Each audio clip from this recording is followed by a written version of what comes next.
Yeah, great. Well, thanks. First of all, thanks for having me on. I'm grateful to be here and then meet you guys and then talk. In this format, it's fantastic, and I appreciate the opportunity to reach out to a greater audience. My name is Lambros. I'm a real estate broker in the Greater Toronto area in Canada, and I help people navigate the noise and frenzy of this current crazy real estate market. You may have heard how crazy it is up here. And so they can win every time they buy and sell a home, right? So that's me in a nutshell. And my story, it's actually quite funny how I ended up here, because I come from a totally different background. I don't come from a sales background or anything like that, or marketing. I come from healthcare, right? I have a kinesiology degree, and I was working for years as a personal trainer and a massage therapist. After about 15 years of doing that, you get to a point where you're burnt out, right? So it takes a toll on the body, takes a toll on the mind, a number of things.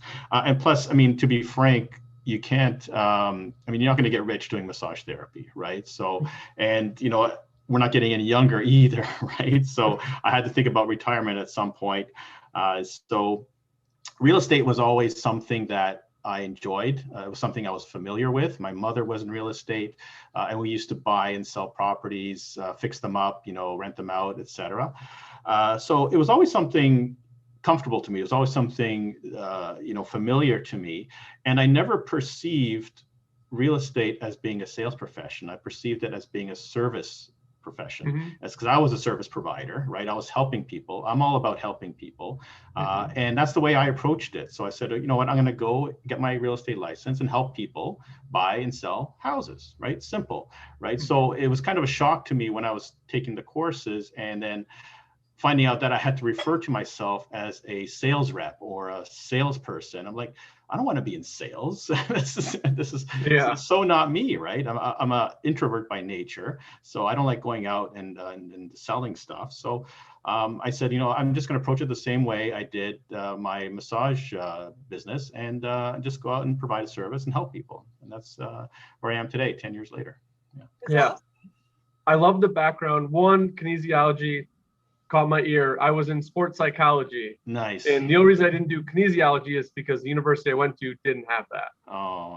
So that's a fascinating field. Yeah.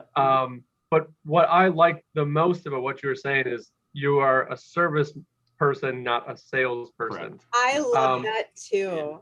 Yeah, because I think there's some agents out that kind of give, I don't know, the agents that do have that mentality a bad name. Because when I go and sit on either buyer meetings or listing appointments, I always tell them, like, I'm not here to sell you on anything. I'm here to help you sell your house or buy a home. But if you want to work with somebody else, you can work with somebody else. I'd rather have us have a good feel, because it's gonna make the whole process better, than me sell you with my price or sell you with some fancy gadget or gizmo I can do or have. And that's just not the right way to do it. This is what I do. This is what I do well. Right. Hopefully we work together, and then I'll help you get to where your goals are. Yeah, it sounds like you have that same philosophy. So. Oh, by all means. Yeah, 100%. My clients always come first. I'm there to serve my clients, right? Yeah. Whatever it is. And their interests come before my own. They come before anybody else's, right? So like, I don't know how you guys do it in the state. Where are you located, by the way? We are in, it's a town, Oconomowoc, Wisconsin. It's in between Milwaukee and Madison. If you're okay, beautiful, beautiful. I love Milwaukee. Happy Days, Fonzie, the whole thing. Yeah. Oh yeah. Plus, I also have relatives down there. I have cousins who live in Wisconsin and on the border, Illinois, over there. Okay. So, so just going back to what I was saying. Up here, we have what we call double end, right? So you list a house for sale, and then if a buyer comes in, they don't have an agent, so you can represent both sides. Yep. To me, that's a huge conflict of interest, right? I don't know how I'm going to get the seller the best deal possible if I'm also working for the buyer, right? So, but some agents don't have a problem with that because they see cha-ching, cha-ching, two sides, two commissions, and that's it, and that they want to get the deal done. So I tell my sellers up front, I'm like, you know what, if a buyer comes in and they don't have an agent, they want to go through me, I said, that's fine. I'm going to make it clear that I'm working for you, and I'm trying to sell the property at the best price possible. If they want advice, I can't give it to them, at least not on price, or I will refer them to somebody else in my office or a friend who can represent them. And now both sides have fair representation, right? Right.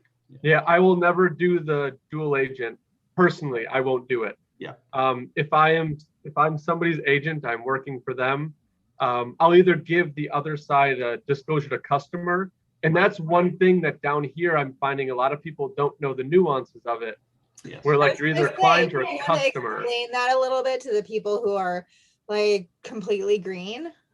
Right, and I don't know if it's different up there, but kind of how it works here in the U.S. is you basically have three different types of representation. You have the independent, where I'm working with one side of it. Right. You have a dual with double representation, so basically I can do the buyer and the seller side. Yeah. Or you have the dual without, I forgot the technical term, without dual representation. So basically, if I was people from the same brokerage, is that what it is? Right, same brokerage but different agents, and that is as close as personally I will take it. Yeah, no, we have the same thing up here, almost identical, actually. We have representation, as you mentioned, that's the independent one. We call it multiple representation when you have two people from the same office, right? Because now it's actually the house is listed with the office, or the brokerage, not with the individual. I'm just a representative of that brokerage, right? And then we call it double end, I guess, if you're doing both sides. Oh, that's also in a way multiple representation as well. But we have two levels of that, like you do. You can either have a client or a customer, and a client is the one that you're advising on price, on everything else, that you're putting their interests ahead of everybody else's, or versus a customer who is somebody that, okay, that's fine, you can work with them, but you can't negotiate price for them. Somebody that you have that has actually signed like a paperwork with you sign you sign an agreement that you're representing them. Customer is just somebody who is inquiring, inquisitive. Exactly. You owe them loyalty, you owe them confidentiality, you owe them all kinds of fiduciary duties, whereas you don't have those duties to a customer. A customer is somebody who, let's say they walk into the open house, they love the house, and they say, oh, I want to buy it. You have an agent? No. Okay, can I sell buy through you? I said, that's fine, as long as you understand that I represent the seller, and I can't advise you on price. Right. That's almost a textbook example for when we took the real estate exam down here of what a customer is versus a client. So that's right. So we have the same ideology, same thing. Yeah, and the thing is neither one is right or wrong, because in certain situations they will help, in certain situations they will hurt, and you just got to find out. And then there's always an option of using a real estate lawyer too. Sure. Right. Absolutely. No, don't get me wrong. I'm not saying it's right or wrong. I'm just saying what's right and wrong for me, because I don't feel comfortable representing both sides, because to me, it's conflict of interest. So I know that go ahead. With some of either my clients or my customers, the way that I describe it is, if you're going to be a client or if you're going to be a customer, I can basically tell you what it's listed for, how many bedrooms, how many bathrooms, the street it's on, just factual things. And if you ask me a question, I'll give you that. And you can't lie about anything. You can't misrepresent anything. That's pretty much it. Right. And then if you want to be a client, then I can tell you, okay, let's look in and dive into like what could be the market rate. Now you get the analytic part of it. Absolutely. And that's kind of the delineation. And there's been a couple situations where actually my sister was moving in from Baltimore, and I told her, for the ease of it, because in this market it's pretty competitive, I told her, I want you to talk to the listing agent and tell her that you want to be a customer and just to write an offer. Right on. They weren't going to win with price, so they're going to win with ease. And an agent who gets to control both sides of it, definitely more beneficial. So they actually won out by being a customer rather than being a client of another agent. Absolutely. That's great. Yeah. Whatever works. every case is different, right? So in your case, your sister had your advice to fall back on, right? So she didn't have to rely on anybody else. Yeah. I think you got the Brother of the Year award for that one, Marcus. I'm just constant. She had water in the basement last week. I came over and fixed it. Just trying to rack up the gold stars. Yeah. That's what you got to do. I'm gonna Curious. Get the better. Yeah, curious, Marcus. Why didn't you just represent her as her agent instead of her going in as a customer? One, I was busy. Okay. Two, I didn't think they were going to win with their offer with what was out there in the market. And they didn't need one. They had there was an offer on this place before, like a month prior. They had an inspection done. Okay. They weren't in trouble of finances, so there wasn't many things that they needed an agent for. So I just told them your best bet is to go that route. Yeah. And it actually ended up being okay for them. And again, I wasn't really in it for money, because then you got a whole different disclosure because it's a family member and all that stuff. Oh, so, that's right. Yeah, for sure. Yeah. So I just said your easiest path to get this house, because if they didn't get this house, they weren't moving back to Wisconsin. It was like something popped up that was like their perfect spot. And they both worked out in Baltimore, and it was right when COVID started. So no one was working in the office. So they're like, okay, if we buy a house in Wisconsin, we may not have to go back to the office when things open up. So it was timing, spot. And I was just like, if you have to get it, this is the way to do it. Sure. It turned out that it worked, but yeah, great. Awesome. So how long have you been a broker, and what's the qualifications to be a broker in Canada? Because I'm sure we've got different qualifications. Yeah, I got my broker's license 2 years ago. Okay. So for the first 8 years of my career, again, we have different levels. First one is sales rep, and then you can get your broker's license. So now it's not much different, other than the fact that I can now open my own office if I wanted to. That's pretty much all what a broker means up here, right? I haven't done that yet. I may do it eventually, but right now I'm still operating the same way as before, only I have a fancy name, broker. It just sounds better to me. I think that's why I did it. No, that's awesome. Honest, I know that I'm sure it's a lot more rewarding to be on your own, and comes with struggles, but it obviously is beneficial. Oh, so you don't have like a team yet. It's kind of your own independent brokerage. No, just 3 people, me, myself, and I, and that's it. Yeah. Perfect. I do everything. I'm the marketing person. I'm the sales guy. I'm the CEO, CFO, whatever, everything. Yeah. That's awesome. Yeah, I know that Natasha takes my marketing hat off of my plate. That's something that I could not do. So I do. Actually, good for you. That's awesome. I actually enjoy the marketing part better than the sales, the business part. So that's why. That's why I don't use my real estate license. I'm licensed. I take my tests every couple of years, but I don't want to use it. I just want to keep up in the know of what's going on in the real estate market, so that I can assist my real estate agents to the best degree possible. Nice. Yeah. So and that was the one. Yeah. Oh, sorry. Go ahead. Yeah. Oh, I was gonna say that's when you start going and you start tasking, like marketing off to a qualified person or accounting to a qualified person. The one thing that stuck out with Natasha is that she was involved in real estate and had the real estate background, because there are different nuances and verbiage that will click in real estate as opposed to like medical and even just knowing that you have to have your broker's logo on there, and that you need to have your personal logo on there, and that you need to reference your brokerage. Yeah. We have some strict advertising policies up here too. Yeah, just like that a non-real estate person would be like, huh? Yeah, I hear you. And they're getting more and more strict on marketing, because you're getting that digital enhancing. Yes. Are you getting that up there? I took that course last year. Yeah. Which course is that? It was a course on digital marketing through our MLS, through our the GMAR, Greater Milwaukee. Exactly. Greater Milwaukee Area Realtors Association or whatever. Okay. Yeah. Because those digital enhanced photos are getting crazy. Because you'll go into a listing that you see online and you're like, this is beautiful.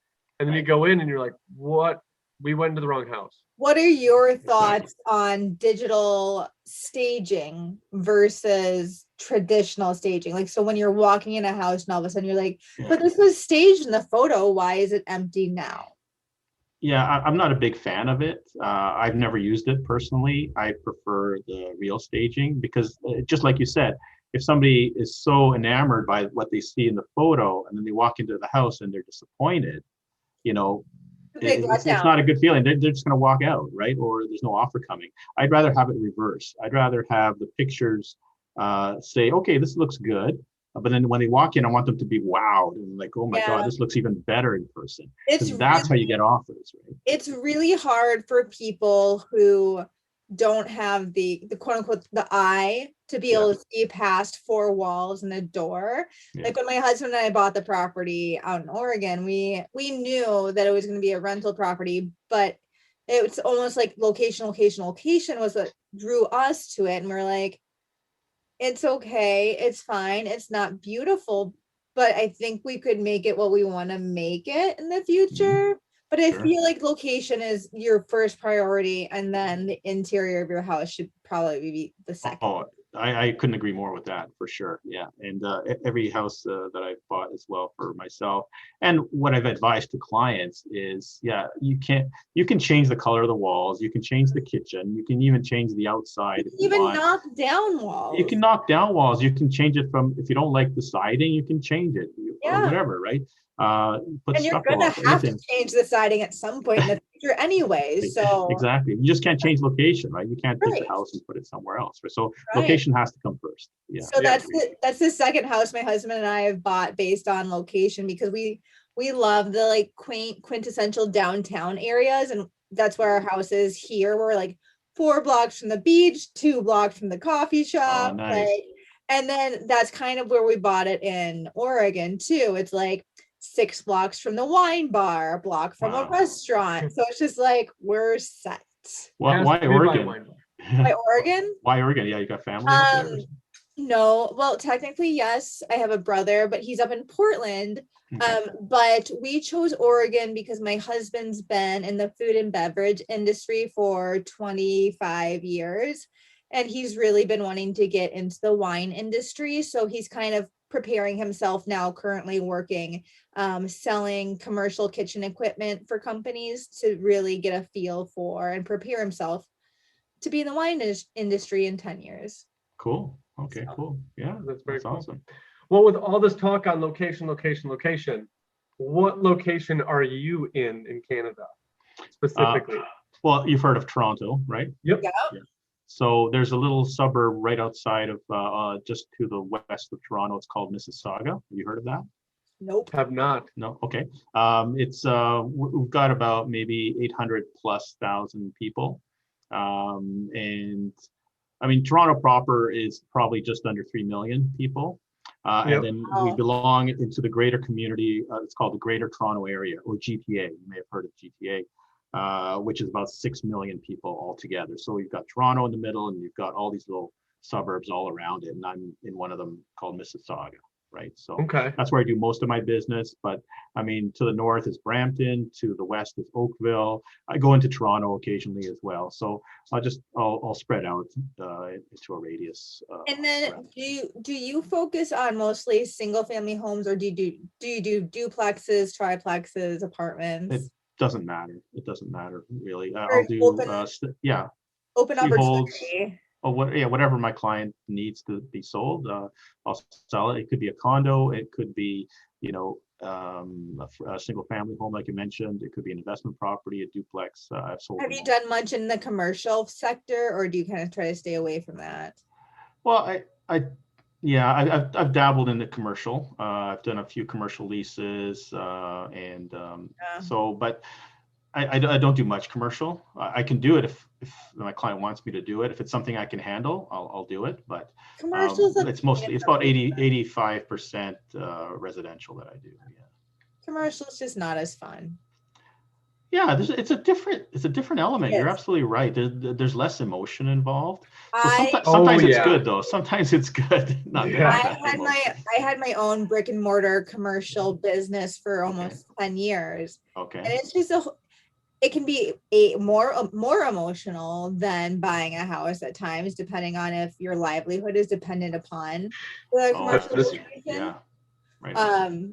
You know, so there's just a lot of stuff going on. And then what's it called here? It's like where the utilities and the rent included. It's like a triple net lease. Yes, nice. That's right. Yeah, excellent. Nice. We need the ding, ding, ding, ding, ding, ding, ding, ding, ding, ding, ding, ding. Natasha wins a prize. I know. Yeah. I loved commercial real estate when I was working for the brokerage where Marcus and I met each other. That's what I was trying to get into, was commercial real estate. Okay. But it just didn't pan out. It wasn't the right fit necessarily. But I always thought it was super interesting, especially coming from being a business owner myself. Nice. Yeah. But Lambros, like you were saying, it definitely takes on, at least from the agent side, less emotion into it. Yes. Yeah. The clients maybe, like you said, with like if they're opening a business and their livelihood is dependent on this thing to make money. Right. Yeah. Definitely some emotional players there, but on the agent side, it's definitely a lot colder. I can see that.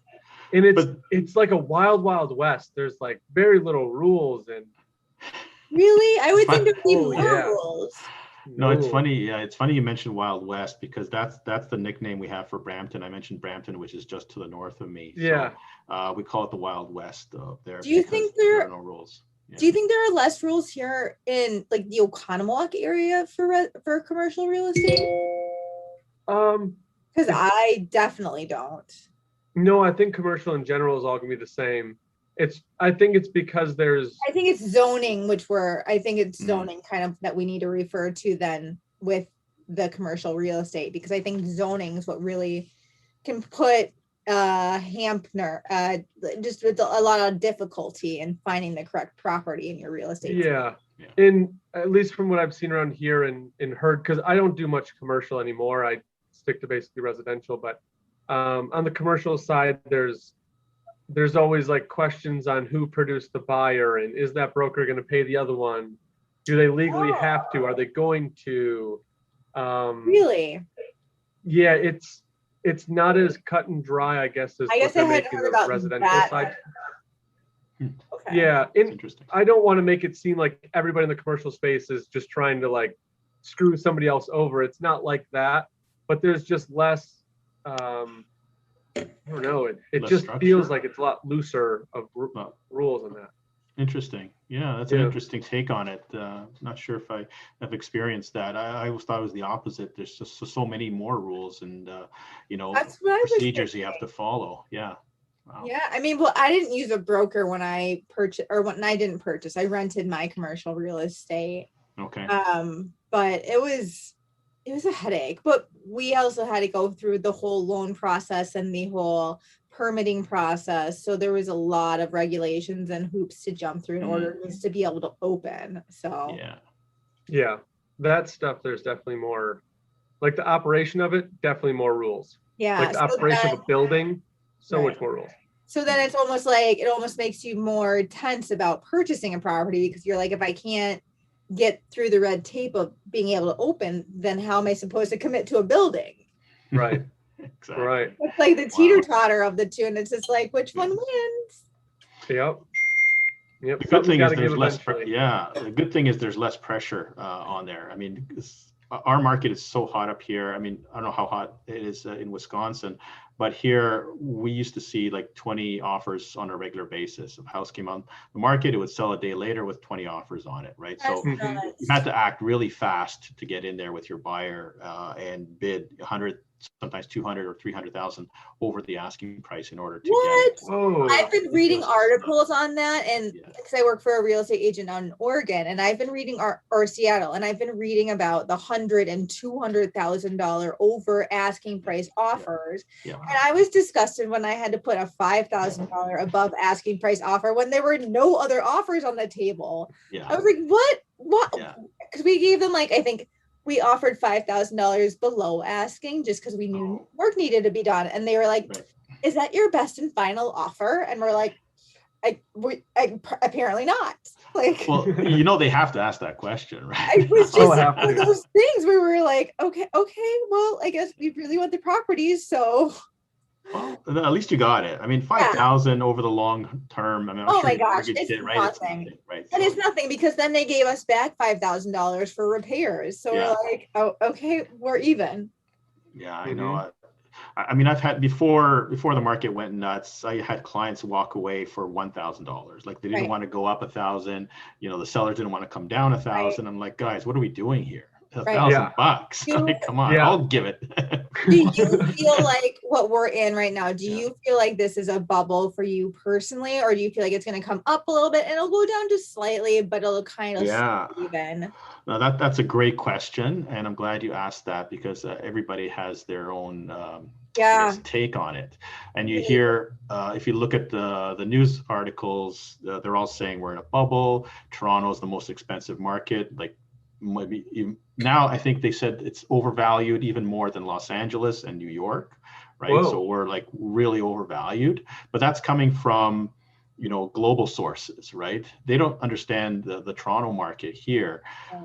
I don't think, I mean, yes, prices are high. We may be overvalued, but I wouldn't call it a bubble. I don't think it's going to burst anytime soon. The last time this happened was 2017. Prices were escalating exponentially, right? We would see 33% appreciation from one year to the next, right? We would see 5 to 10% increases month over month, something totally unsustainable. And then the government stepped in, changed some policies around, brought in a foreign buyers tax, and that kind of cooled the market off a little bit, right? But after about 6 months, things started picking up again. So the same thing might happen this year. If things cool off a bit, it's going to come right back. That's kind of what I'm thinking. Because our area is such high demand. We have great underlying fundamentals here. Anytime that the market starts coming down, or people even get a sniff that prices are coming down, you're going to see investors and opportunists come out of the woodwork, and they're going to start buying up properties, right? Do you think that is because it's so expensive to build right now? Yeah. And you guys are in real estate. You know what happens when people start buying again. What happens to prices, right? They're gonna go back up, right? So that's why I'm saying anytime they see the prices coming down, boom, people start jumping in. It's like the stock market. It's going to go back up again. So and it's been going up in this area for 40 years. So I don't think it's going to come down. I mean, we were just looking where we bought and it went up 40% over 4 years. We're like 40% in 4 years. What's it going to do in the next 10 years when we were looking to move out there? We're like, let's jump in now while we can actually afford it. 100%. That's what I tell my buyers right now, because I got a lot of people saying, I'm going to wait till prices come down. Well, I say, you're going to wait for a long time. You know, I'm going to pull up that skeleton meme, and that's going to be you waiting for prices to come down. I was starting to read an article. Have you guys heard of inman.com? INMAN. No. Okay, well, they have lots of great articles. I think there's a small subscription fee, but it's a lot of articles geared towards real estate agents. And I was reading an article today, and they were saying they think the prices are going to start to come down a little bit in the fall. And that's about as far as I got through the article. So that's my my ready conversation starter. I think it's going to be a little bit longer than that. Personally, just from what I'm seeing, I think because the new builds, and I do think there is a market to make money on new builds still. But you need to be very specific on where the new build is, because you are banking on natural appreciation after they finish the development stage that they're in, that you can kind of still surpass. And you have to live there for a while to have it kind of work out for you. But so I don't think new builds are a bad option. But I think with lumber prices where they're at, and I don't think those are going to drop for maybe another year and a half to get back to where they normally should be. With the prices being where it's at, I think new build in the US alone is down like 25%. So if that continues to decline, I think people that want to get into homes are going to buy existing homes, and it's just going to get tougher and tougher to find the new homes on the market. So I expect all of this to keep going until the new builds pick back up and that market gets going again. But I just can't wait to sell my little itty bitty house one day and have it be worth lots of money. Yeah, no, new builds are a great option for first-time home buyers, right? Or if somebody, I mean, the average, I don't know what the average price is for a house down there, but it's over $1 million here, right? So $1 million Canadian dollars. Canadian dollars, which is what, I don't know, transfer $50 American or something like that. I'm not sure. No, I'm joking. Yeah. We're at about whatever it is in the US. It's probably about 700,000 or Okay. 75. That's insane. It is. I'm gonna Google the conversion rate. I'm Yeah, go curious ahead. now. Yeah, I'm curious now. That's not even for my forever house. I could never afford that. Like here in our little town, we have some houses that were starting at 150 when I bought mine, but now they're about 250, 300 starting price, wouldn't you say, Marcus? Yeah. Oh, God. Yeah, and then they go up from there, but those are not obviously new builds. New builds are what, 500 plus here? Yeah. Yeah. Yeah. Yeah. Yeah, you can't even get a mobile. 475 if you're lucky. Yeah, it's, you know, Oconomowoc is very unique because you'll have some new builds that are giant houses that will go. Obviously, you have the luxury lake homes that are $1 million plus and all that stuff, but like a prototypical like mass builder, which is a cookie cutter, you get to pick from these 5 floor plans. I mean, they're pretty much staying in the 4+ range. Yeah. Nice. But then you'll get some smaller plots. What they're doing here with some of them is they're shrinking the plots down, so you don't get a big yard, but you'll get a decent sized home, and they'll sell it with that sub-4. Yeah. Or you'll get the condos that are in the condo building, like just around the corner, and those go for 250 to 350. And they have a pool and all that stuff, but it's a condo on top of a condo on top of a condo versus single or versus like the condos side by side. Yeah. Natasha, I see your doggy back there. Oh, I have 2 doggies. One is dead on my bed. Come here, puppy, come here. Here, you can see her. Oh, this is Sophie. Oh my God. Hi, She's cute. Sophie. Oh, She's a golden doodle, and she is she's my gorgeous. love bug. Yeah. Oh, now Cozy's getting jealous. Come on, come here, come here. I was a couple minutes late to the show because I was getting some puppy time. We just got 2 puppies. Beautiful. Nice. What kind of dogs do you have? All right, there we go. It says $100 US is 125.32. There we Canadian go. There's dollars. Cozy. Okay, so going the other way would be about 75, $80 for 100. Yeah, something like that. Yeah. Yep. Wow. Interesting. Very interesting. Oh, is that the other one? Oh, that's so The other cute. one. This is Cosette. She's adorable. The best part was when I met Natasha. Yeah. He was like this big. Oh yeah.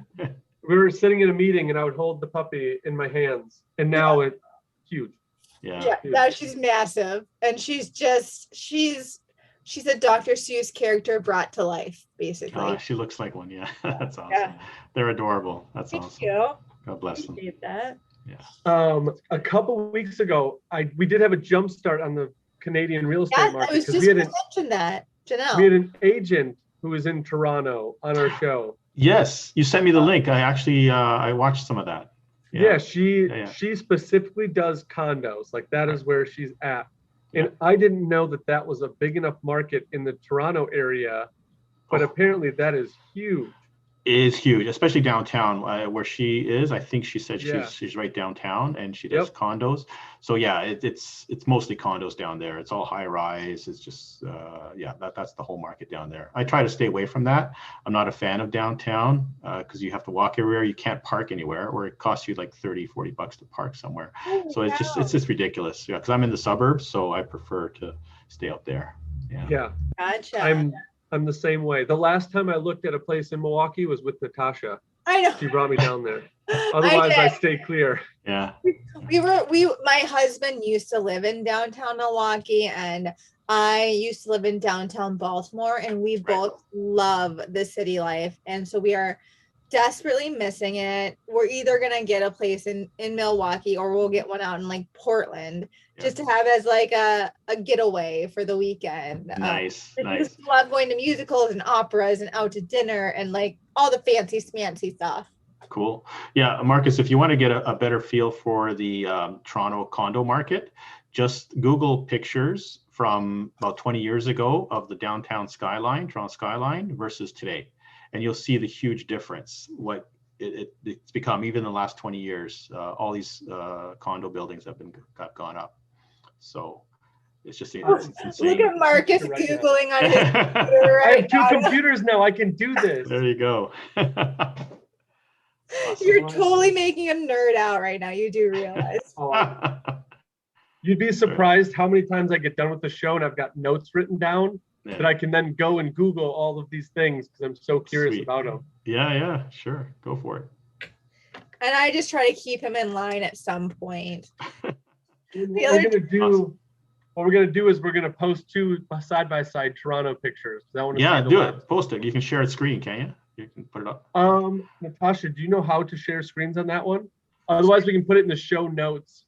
Oh yeah, sure. Yeah. That's also the easier one. Oh yeah, hold on. I can share screens. Hold on, give me 1 second. Yeah, it is crazy. Okay, now you guys can share screens. That's awesome. Yeah, because I was born in 1990, so I went Toronto 1990, Toronto 2020. Whoa. Okay, God. go ahead. You can share. Way to make me feel old. Oh my God. He makes me feel old too. Come on. I make everybody feel old. It's I know. like the constant theme that I talk to people is. Just need to Whoa, like 1990. Yeah.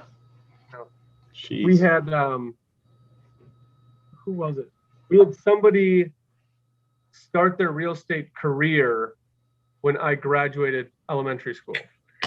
Wow. And that was the coolest part because I was like, what was it like when I was 13, 14 years old? That would be cool. My goodness.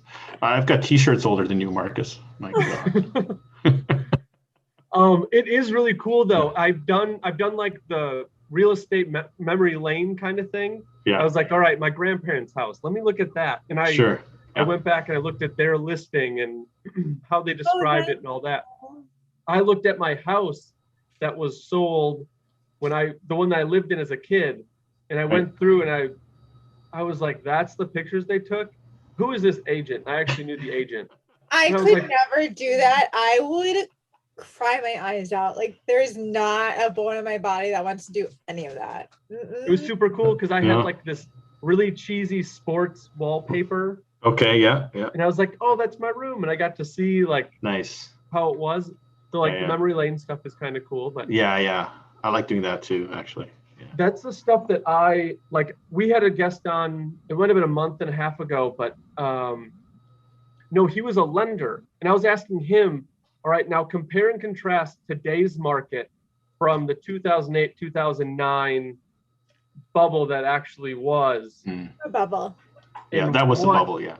And he was like, it is so different. And there were so many different, rules and regulations that weren't in place now. And he said the way that you had to go about it was different because obviously it's more of a buyer's market because there's so much inventory and all that stuff. And he's like, now we're trying to beat the next buyer. We're not even competing against the seller. We're competing against the other buyers. Yeah. Which is a unique kind of dynamic, especially when you're working with your clients, saying like, we're not competing with the seller at this point. Yeah, we're trying to beat the other buyers. That's exactly how it is up here right now, right? So you're competing with other buyers. Yeah. So just so you guys know, I don't know if you've been reading the news much or anything lately. So when Marcus and I were looking at condos downtown, I would write love letters to the owners of the condos to be like, pick me. In Oregon, we wrote the last love letter that was allowed. You can't write love letters anymore. Oh, they don't allow letters? Not anymore. They just put a law in effect like 2 days ago. Oh my God. Yeah, don't even get me started on that. That is so upsetting. Well, no, because I think it's ridiculous. I mean, I understand why they're doing it, but first of all, no one's going to make a decision based on the letter, right? They're going to say who's got the best price. That's not true. Well, okay, no, you're right. You're right. It's not true. Most of the time, 90% of the time. I got my. Well, I have a story for you as well on that. But anyway, my point is, people should be allowed to express themselves. So you can't automatically assume people are going to make discriminatory decisions based on a love letter. So it's just, I think it's just too much, right? I was gonna say, I got my house now, and I don't know if it was technically allowed or legal, but for some reason my real estate agent let the other real estate agent know that I was a single mom at the time. Yeah. And that really resonated with the seller because she was a single mom when she bought the house, and she so very wanted me to have a safe place to raise my kid. So that's why we have the house we live in now. And then we just wrote a letter to the sellers out in Oregon. We were like, we see ourselves being here for the rest of our lives. Just give it to us. No, for sure. Absolutely. You know, as a buyer's agent, you have to pull out all the stops to make sure that your clients are the ones who get the house, right? Because you're competing with 10, 20 other people, right? I actually went one step further than my last two sales that we won in competition. Was we didn't just send a buyer's letter. I had them record a video, right? Oh my goodness. So yeah, and that worked both times.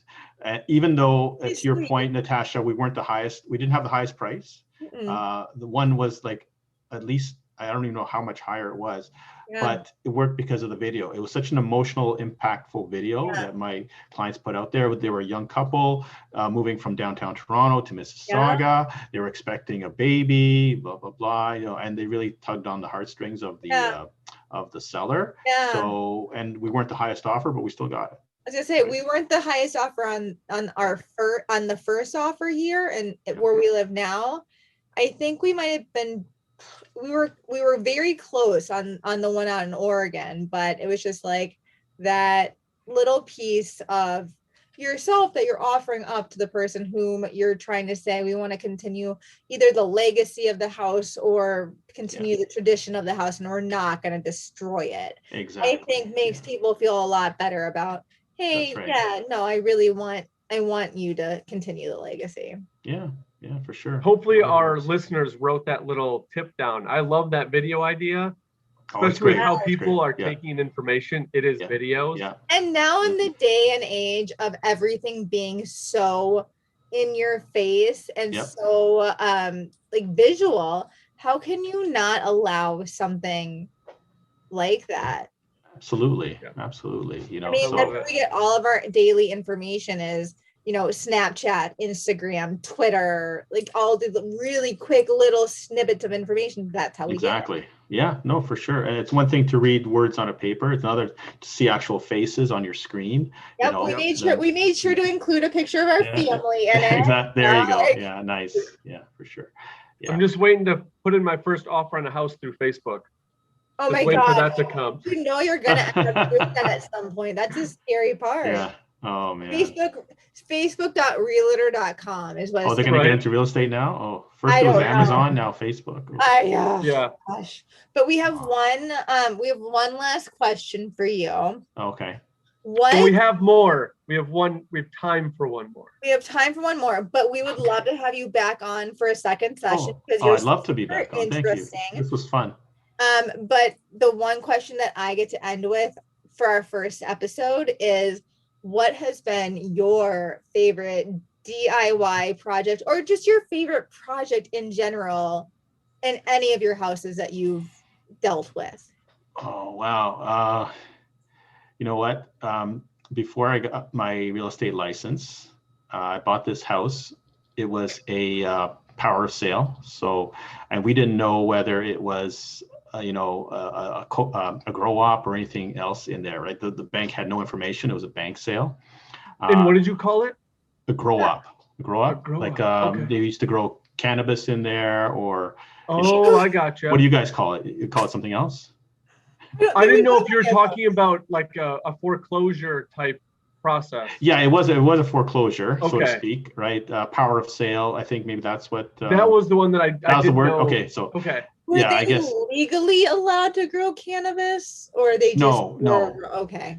Well, we're not sure if it was or wasn't, right? But there were some signs of it because all the rooms had locks on them. There was like holes in every wall. I guess I don't know. Is cannabis legal up there? It is now, but when I bought the house, it wasn't, right? Got it. But even though it's legal now, there's a limited amount you can grow. You can't turn your basement into, some kind of hub to and tap into the hydro company's power lines. Yeah. So anyway, so this house was a disaster, right? Everything had to be done. So myself and my brother-in-law, we took it on, and I put so much heart, sweat, and tears and blood into it. It was just, I fell in love with the place because I put so much work in it. I was YouTubing all these different things that I could do, like pavers, right, in the front driveway. I did them myself, right? I said, well, I'm not going to pay somebody to do it. I'm just going to do it myself. So I YouTubed it. That's a great idea. Yeah. We did everything with the kitchen was done. All the flooring was done. My brother-in-law taught me how to put up drywall, how to do taping and mudding. And so I learned all this stuff. And That's awesome. So that was a great experience because I learned how to do so much stuff. And after putting all that effort into it, it broke my heart to sell it after a while. I'm sure. Looking back now, I wish I hadn't sold it because now that thing's tripled in price. So. Yeah. It's crazy. I mean, just this market in general is crazy. I'm sure you've made it up in other ways, so you can't look back and kick yourself. Well, I know. Maybe. It's hard not to. Maybe. I don't know. Every so often, it's like, damn, I shouldn't have sold that house. We're sitting here talking about how there's not a lot of emotion in it. And when you lose that property that you put so much time and energy into, and you sell it, you definitely miss it. And that's kind of what Jason and I were saying the other day. I'm like, I don't know if I can be a property manager, or I don't know if I could be an investor in more than one property, because I'm already feeling like this is so much effort. But then if we have a property manager, is it really that much effort? Like, it's like one of those like questions that you keep like toying with in your head. Yeah. Wow. But yeah, I do like the philosophy, and that's awesome that you got the background, because I think there's a big thing on agents here that are, I call them like the Vanna Whites. They just want to walk in the door and point to a lamp and point to a couch and here's a carpet. Yeah. But like, you're like, okay, what kind of furnace is it? They're like, a silver one. Yeah. Like, no, gas or electric. So like when you get to go into the mechanicals and how it works and that kind of stuff, I feel like that brings so much more value that is not really seen or appreciated from the clients that you go in. Yeah, no, I agree with you there 100%. I always offer that to my buyers, right? So we go in and they'll have questions, especially first timers, right? So I'll look at the furnace, I'll look at the roof, and I'll look at I'm not an inspector by any means, don't get me wrong, but I can tell them how much work this house is going to need, right? Yep. Awesome. Yeah, so, and that's, you're right, it adds that extra layer of value for sure. Yeah. You want to come down to Oregon and take a look at my house? Sure. I've never been to Oregon. Buy the flights and we'll head out. We'll do our best. Absolutely. Give me a ticket and I'm there. Yeah. Perfect. Yeah. I'll meet you there. Awesome. We can all meet up in Oregon and have lots of gorgeous wine. Yeah. For everyone. Actually, they have really good Chardonnay now too. So you have your choice. Yeah, I have to go to Oregon. I've been to Washington State, but I've been to California. I haven't been to Oregon, so I have to. I have not been to Washington State. That's one place I would love to go. My son really wants to go too, so he might. Hopefully, they're done with the heat wave over there. I think they're calming down now. Did you hear about that, Lambros? No, I haven't. Yeah, it was like 117. Yeah. We had heat waves up here too. We had forest fires and everything going crazy in BC, British Columbia, right above Washington, right? So, but I didn't hear about Washington, no. I don't believe you. Canada to the U.S. is just one big snow pile.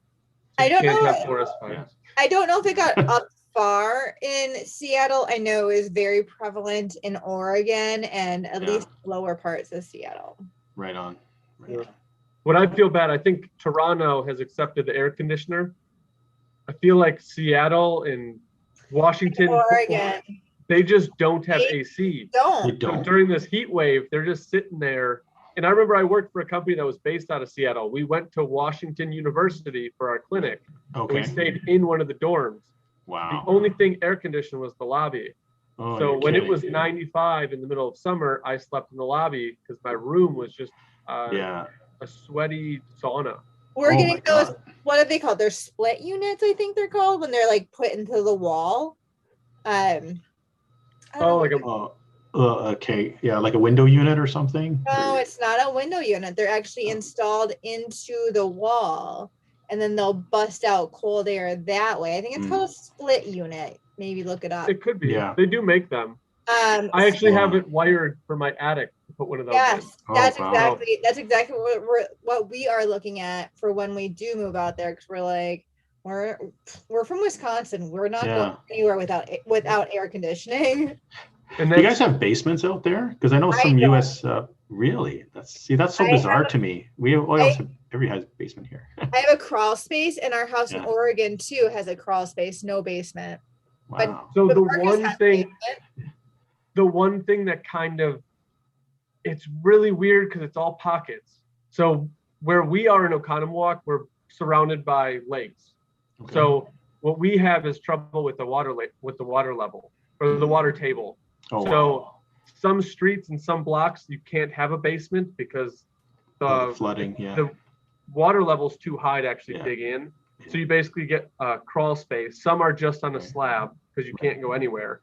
But then others you can dig and you're fine. Like my house is on a river, but I was able to dig down and I was fine. One of my rentals that's actually off of the lake and farther from the river, they couldn't dig down because the water table is too high. Yeah. So it's super weird. And it's all pockets. And then that's why it's specific to get an agent in the area that you're going to buy. Like I wouldn't go and help Natasha out in Portland. I know nothing. Right. No, but like for sure. Even from Oconomowoc to another city that's like Sussex, which is a little bit east of us, they've got a lot of foundries and they have a huge radon issue in that area. So you'll get the basement, but you'll need a mitigation system. I'm 4 blocks, west of the lake, and every single house around me on the block has a basement, but not mine. Ooh. They just cheaped out on you. We just have this itty bitty crawl space that Barry was like, I'm not getting down there. Where they keep the bodies. Yeah. So we find really skinny guys to go down in the crawl space. I know. Barry's not the guy. Barry is one of the guys that works with me when we flip homes. Okay. And he's, I think he's touching 63 now, but he's 6'5", 240, 250. At least. Yeah. So he's not getting in a crawl space anytime soon. No, he looked at me and he was like, no. I was like, okay, I get it. But I did warn him, but he was like, yeah, no, this is even smaller than I thought. He'll do anything else.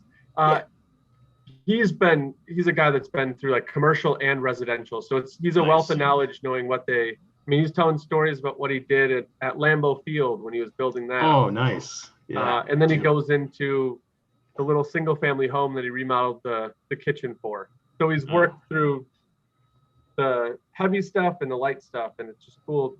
The little tidbits he picks up and the wealth of knowledge he gives to people. Right, Lambros. I am so sorry, but guess what? I am cutting us off. Oh no. Just when I wanted to ask about Lambeau Field because that's one of my dream destinations. I want to go. Well, next time we will continue the conversation, and our first question will be all about Lambeau Field. There you go. I think we have an opening in like 2 weeks, so if you want to. And if you do ever make it to the States and you want to go to Lambeau, we do have a cottage that's about 25 minutes away. Nice. I will definitely let you stay if you want to bring the family down and awesome. Take a tour of Lambeau if that's where you want to go. Oh yeah, I'd love to do that for sure. We can definitely set that up. Awesome. Well, great. Appreciate that. Yeah, I appreciate it. Thank you so much for the tidbits. We learned more about the Canadian market, and it's always fun learning something new. Yeah. But we'll try to schedule to get you back because I know I still have more questions about the nuts and bolts of what sets your brokerage apart and more about the Canadian market. So for sure, anytime. Thanks so much for having me, guys. I really appreciate it. Thank you. Yeah. Awesome. Have a good weekend. We'll talk to you soon.